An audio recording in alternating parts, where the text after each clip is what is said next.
Hello friends. अगर सृष्टि भी हमारा साथ दे तो बात ही कुछ और है, लेकिन अगर तू साथ दे तो बात ही कुछ और है। यूँ तो एक पैर से भी दुनिया चलती है, लेकिन अगर दो पैरों से दुनिया चले तो बात ही कुछ और है, मज़ा ही कुछ और है। मैं मंजू आज आपको एक कहानी सुनाने जा रही हूँ, जो कि हमें ये बताती है कि दूसरों की मदद करनी चाहिए। इतनी मदद करें कि ऊपर वाला खुद देने पे मजबूर हो जाए कि वो भी हमारी मदद को आगे आए। एक गांव में एक लड़का शहर में जाके पढ़ता था। फिर वो नौकरी करने लग पड़ा, लेकिन जब उसको छुट्टी होती तो वो अपने गांव में आता और फिर अपने दोस्तों के साथ मौज मस्ती करता था और दोस्तों को कहता था चलो आओ अपने ठिकाने पर चलें। तो एक दिन वो सब दोस्त इकट्ठे होकर एक दुकान पे गए। वो लस्सी की शॉप थी, वहाँ बैठ के उन्होंने लस्सी का ऑर्डर करा और ठंडी ठंडी लस्सी पीने के लिए कि उनका मन करा, क्योंकि गर्मियों के बहुत दिन थे तो उन्होंने ऑर्डर कर दिया।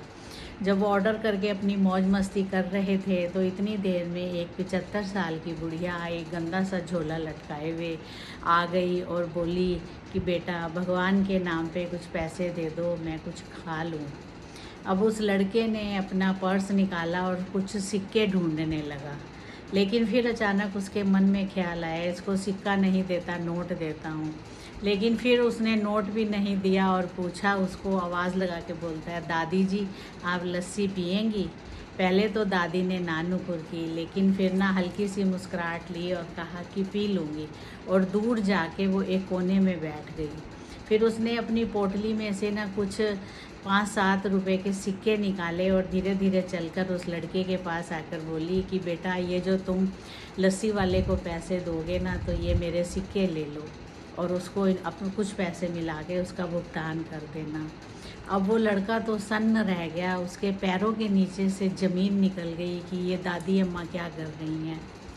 वो ऐसे लग रहा था जैसे शर्म से पानी पानी हुआ जा रहा है। उसका मन भी कर रहा था कि मैं इस बूढ़ी दादी को अपने साथ चेयर पे बिठा लूं, लेकिन फिर दोस्तों के सोच के उसने उनको नहीं बिठाया। वो इतनी देर में वो बूढ़ी अम्मा जाके ज़मीन पे बैठ गई, तो उस लड़के ने ना अपनी चेयर छोड़ी और वो भी दादी अम्मा के पास जाके ज़मीन पे बैठ गया और कहा कि तुम अपने सिक्के अपने पास रखो।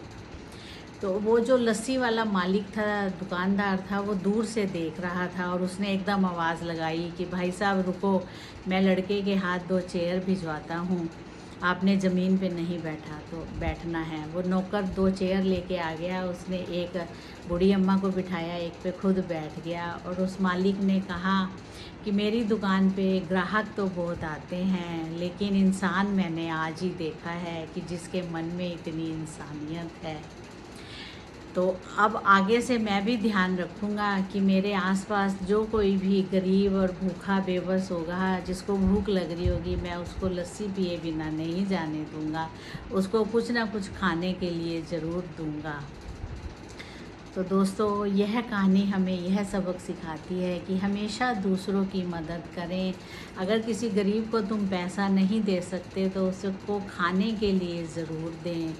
क्या पता किस रूप में आकर ऊपर वाला तुम्हारी भी मदद करे, क्योंकि एक गरीब को दिया हुआ दान कभी भी खाली नहीं जाता, हमेशा कुछ ना कुछ किसी ना किसी रूप में हमेशा ही आता है। क्योंकि तभी तो कहते हैं कि कर दिखाओ कुछ ऐसा कि दुनिया करे आपके जैसा। धन्यवाद।